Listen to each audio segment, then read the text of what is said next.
My stepfather doesn't want me to attend university because his son would be hurt, and my mother supports him. Now they want me to return my own money. Where do I even start? I'm 20 years old and have cut contact with my family, especially my mother. The rest of them don't exist to me anymore. It all started 2 years ago, when I got into a prestigious university. It was the happiest day of my life.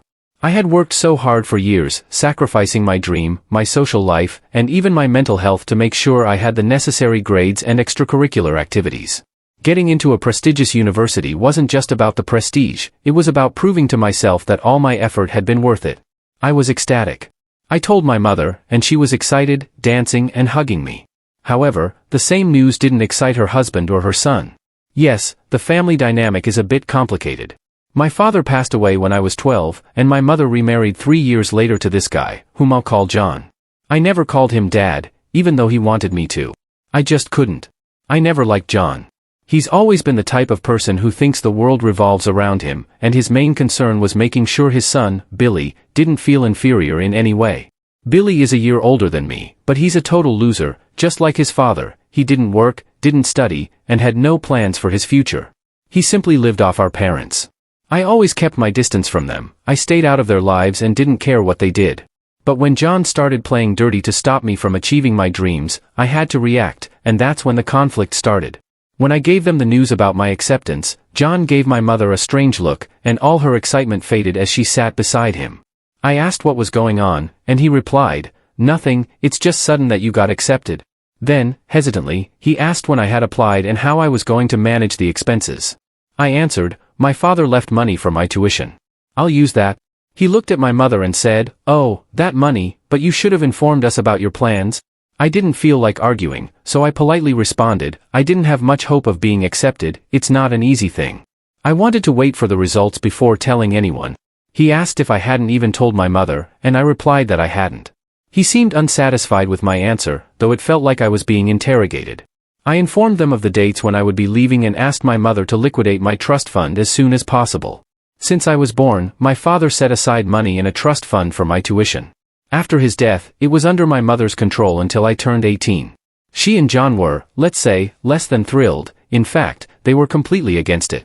They didn't see this as a life-changing opportunity, they saw it as a threat. The next morning, my mother timidly told me that I should consider enrolling in a nearby community college and give up the idea of attending such an expensive university. Naturally, I got upset and asked what was going on. She didn't say anything, only that she was afraid to send me so far away. No matter how much I insisted, she always gave me the same answer. I broke down. Who wouldn't? She was asking me to kill my dreams. Then she broke down too and said, "It's because John is worried that Billy will feel hurt." I lost my temper and started shouting, "Why the hell is he after me?" John entered my room at that moment. I realized he had been spying on me. He said he was proud of my achievements, but as parents, they needed to be fair to both children. He claimed it wasn't fair for me to go to a prestigious university while Billy went to a community college. I was stunned. Billy, who hadn't lifted a finger in his life, was suddenly the victim because I had achieved something. I argued that I had worked tirelessly for 2 years, sacrificing all my happiness, comfort, and leisure for my dream, and now they were destroying it because it would make Billy look like a loser. I wasn't going to accept that. John got furious when I called Billy a loser, although it was the truth. He's lazy. He doesn't do anything all day, watches my friends when they come over, and spreads rumors about me and them. Billy, who was home, joined John in cornering me, saying I had no right to comment on him or raise my voice. John even tried to hit me, but I dodged it. I'm not an addict like him, who gets into fights. I told him that if he tried that again, I would report him to the police for some suspicious things he does. His friends are involved in shady things at their friend's workshop. He immediately backed off, cursing and calling me all sorts of things. I told John and my mother that I was going to university whether they liked it or not. That's when things really escalated. John threatened to cut me off financially unless I abandoned the idea. He said that the money my father left was under my mother's control, and they would make sure I wouldn't see a single cent if I followed through with my plan. He even had the nerve to suggest I take a gap year to reconsider my decision and give Billy time to catch up in life. I looked at my mother for support and asked, "Can you please support me?" But instead of doing so, she started crying and said, "What can I do? I'm torn between you two. We have to respect his wishes. He is the head of the family." Head of the family? What nonsense. I stormed out after saying that. It was the first time I spoke like that in front of my mother. I spent the day at a friend's house, and when I returned late that night, my mother came to talk to me, upset about how things had escalated that morning. I thought she regretted not defending me, but I was very wrong. She told me that my decision was ruining her marriage. She asked me if my dream of attending such an elitist university was worth risking her marriage. I was speechless. It felt like I was living in an alternate universe where logic didn't exist. She begged me to obey John, not for my own good, but because she feared their marriage would fall apart if she didn't feed her husband's empty ego. I lost it. I told her I was sick of being manipulated by her tears and that if her marriage was that fragile, maybe it wasn't worth saving. Then came the worst part. She got aggressive and gave me an ultimatum. She told me that I either chose her and went to community college, or I chose my dream university and left forever. For most people, that would be an impossible decision, but for me, it was crystal clear. I looked her straight in the eyes and told her I had a better option, that she should choose between me or her husband. And guess what? She chose him. It wasn't a surprise. She and John tried to resist giving me the fund my father had left for me, but I involved my dad's lawyer. One call from him, and my mother handed me the documents and the check. I packed my things and left for university. Since then, I haven't looked back. Now I'm in my second year of a 4-year program. I'm not going to say I'm living my best life or anything like that. Getting a spot in these universities is one thing, graduating from them is another. You have to sweat and bleed for that degree. That's why it's so prestigious. All this drama happened 2 years ago. Just a week ago, my mother started texting me asking how my life was going. Yesterday, she told me she would come visit me. I replied that I didn't want to see her, but she still sent me a picture of her plane ticket. She said she was sorry and wanted to make things right. Now I'm confused. A part of me wants to ignore her, but the naive, innocent part wants to confront her, hear what she has to say, and maybe even ask her about her toxic marriage. I'm curious, how's that going? Are they still together? Update 1. Apologies for the delay in the update. I gave some details in the comments, but here is the full story. After much thinking, I met with my mother. At first, everything was very warm and pleasant. I gave her a tour of the city, took her to dinner, and so on. We both avoided the sensitive topic. Then, on the day she was about to leave, she finally addressed the elephant in the room. She started by saying, "It was so much fun spending these 2 days with you. It brought back so many memories of your childhood." I replied, "I wish it was still like that. Everything was so good when Dad was here. After he left, I still enjoyed spending time with you when it was just the two of us." She interrupted me. "Yes, but now we have a family and we must respect each other. It would have been so much fun if John and Billy had come with us, and we could have all enjoyed it as a family." That moment completely changed my perspective on her. I wanted to stop her right then, but I decided to let her continue to see where she was going. She went on, saying, "John loves you as much as he loves Billy. He was upset because he was afraid to send you so far away. There was another reason he opposed your enrollment. He wanted to use that money to finance his business. But I didn't give it to him, I gave it to you. I chose you over him, that's why he threw a little tantrum. You're already a man, you know how men act when they don't get what they want. Especially when it comes to money, they get irritable." Then, after babbling and going around in circles, she said, "Dear, I was wondering if you could call John and apologize. Or maybe invite him here this weekend. I'm sure he'll forgive you if you make the effort." I looked at her in disbelief, and she dismissed it, saying, "Oh, come on, be a man. Just apologize and fix things." Apparently, she wanted me to apologize for causing trouble and tension in her marriage. I was furious. Not only was she asking me to apologize for something I had every right to do, like pursuing a good education, but she was also acting as if I were responsible for her husband's bad behavior. I told her straight up, "I'm not going to apologize to that jerk." She lost it and raised her voice, "You've become a selfish brat. You only care about yourself.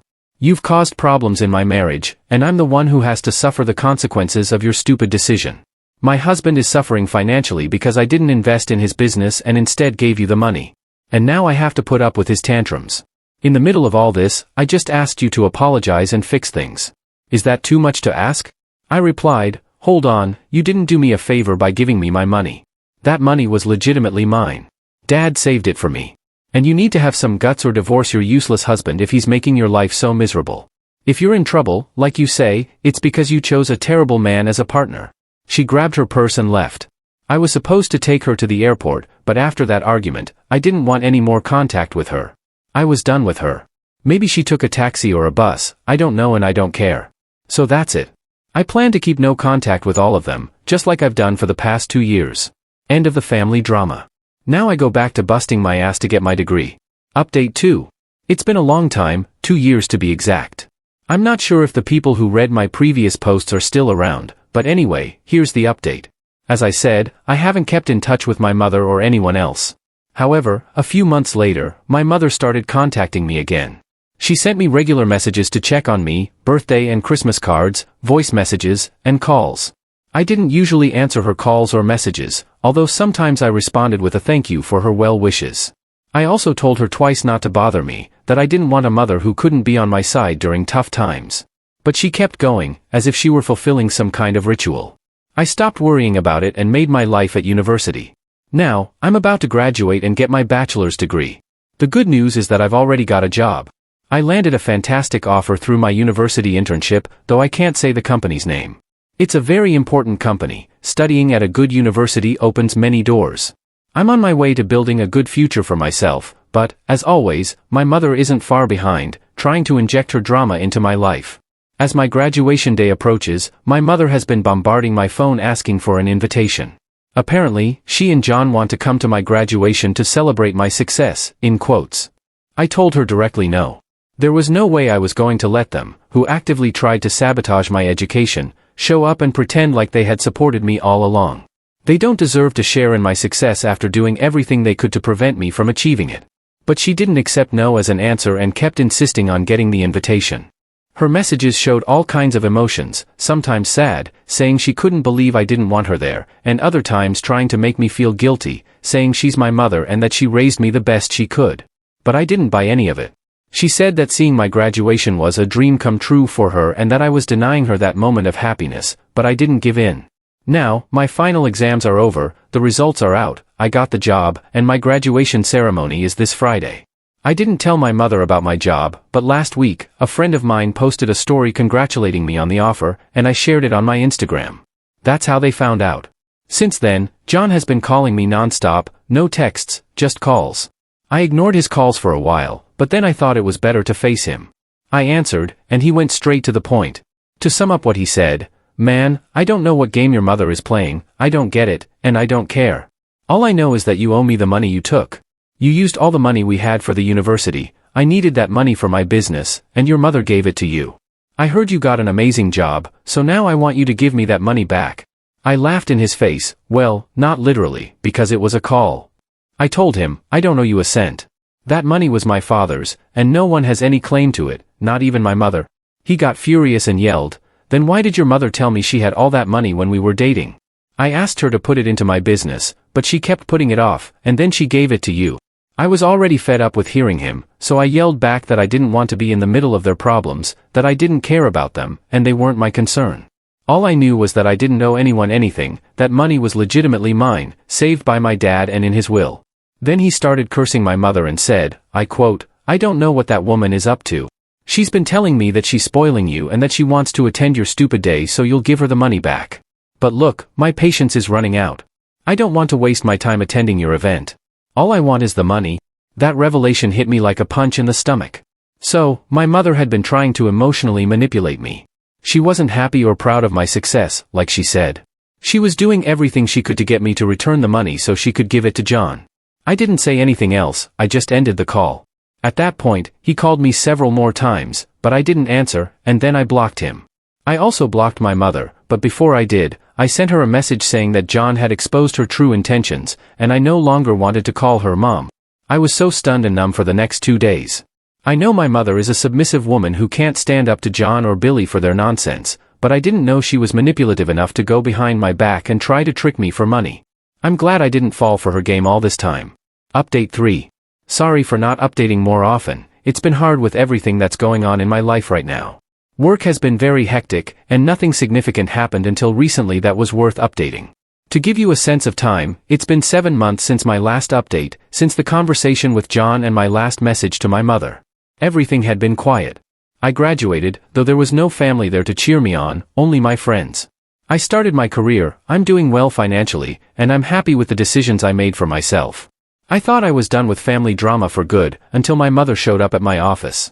I didn't know where she lived, but she figured out where I worked and showed up there. I had to see her since she was waiting at reception.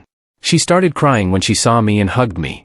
I wanted to push her away, but I avoided any confrontation at my workplace. I took her to a nearby cafe. She insisted that I take her to my house, but I refused. She told me that John had divorced her because he couldn't get the money back from me, and now she was alone and wanted to rebuild our bond. I was surprised at how convenient it was for her to contact me, expressing her desire for reconciliation as if nothing had happened. I confronted her about the truth I had learned about John. She said, "Sometimes people lie to save a relationship, but that doesn't mean I went behind your back. I never intended to give him your money, that's why I kept delaying it and finally gave it to you because it was yours." I lost my temper at her manipulations and asked her why she had to lie to John then. She responded, "After your father passed away, I've been alone. I needed a partner. I hoped you'd understand this now that you're a mature man. Do you think he would have married me if I hadn't told him about the money I had? Do you think he would have stayed if I had told him I wouldn't give him the money? I did everything I could to keep the family together." I looked at her, wondering if she was the same woman who gave me life, raised me, and whom I used to love so much. I told her, "You did nothing for the family. There was no family.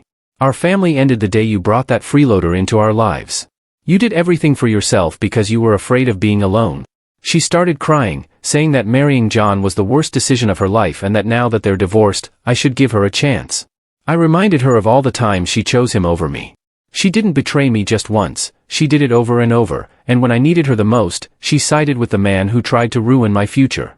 I told her it was over, that I no longer trusted her. She made her choice years ago, and now she has to live with it. I'm not responsible for her loneliness or her bad decisions. I have my own life to live, and I'm finally at peace. She told me that she came to see me with high hopes and that now her heart was broken. I stood up and told her, "You reap what you sow." I went back to my office and notified reception not to give my address or any details to anyone looking for me. I don't feel bad for cutting her off. She's my only family, so to speak, but sometimes you have to make tough decisions to protect yourself. Update 4. This is a quick update, but I felt I needed to do it because many of the questions I've received in the comments have been repeating, and I'm getting tired of answering them individually. So I thought it would be better to make a post where I address everything at once, especially about my stepfather's business, as it sparked a lot of curiosity. To begin with, my stepfather's, or ex-stepfather, as I prefer to call him now, business was something quite simple, but in my opinion, completely unnecessary. He was in the business of organizing birthday parties. In other words, if you wanted to throw a party but didn't feel like planning it, he would handle everything for you. Sounds unnecessary? That's because it was. We weren't talking about a big city or a market where regular people needed this type of service. We didn't live in an area with celebrities or wealthy people. That's why there were very few people willing to hire someone to organize a birthday party. There, people would simply order food, buy some drinks, play music, and that was it. They had their party. Nobody hired someone for something like that. My stepfather's business was small, basically a one-person operation. Sometimes his son, my stepbrother, would help him, but not much. It wasn't profitable, which shouldn't surprise anyone. That's why he wanted my money. His idea was to expand the business, not just for birthday parties, but also for other types of events like small weddings, anniversaries, and the like. He also wanted to buy equipment like lights, sound systems, and decorations to offer full-service packages. This is something I hadn't mentioned before, but now I can do so freely since it's no longer part of my life or my family officially. Many of you have also asked about my stepbrother and his activities. Well, he and his friends used to hang out in a car workshop that belonged to one of them. The shop had a questionable reputation because not all of the work they did was exactly legal. You know, things that a legitimate shop wouldn't touch with a 10-foot pole. For some reason, my stepfather always had hoped that his son would leave that kind of life behind and straighten out, but I never saw him do anything about it. Occasionally, he would work at the shop, but it wasn't stable, nor did he have aspirations to do something bigger. It's not like he was going to leave that kind of life to get a real job or go to college. The most disappointing part of all this is that my mother knew exactly who John was and who his son was. She knew they didn't have the best intentions and that his business wasn't going anywhere. And still, instead of supporting me and putting her own flesh and blood first, she chose to side with them. This is the part that hurts the most. Any decent mother would have ended that marriage immediately. She shouldn't have even married a man like him in the first place. But, after thinking about it a lot, I think my mother has always had this emptiness since my father's death.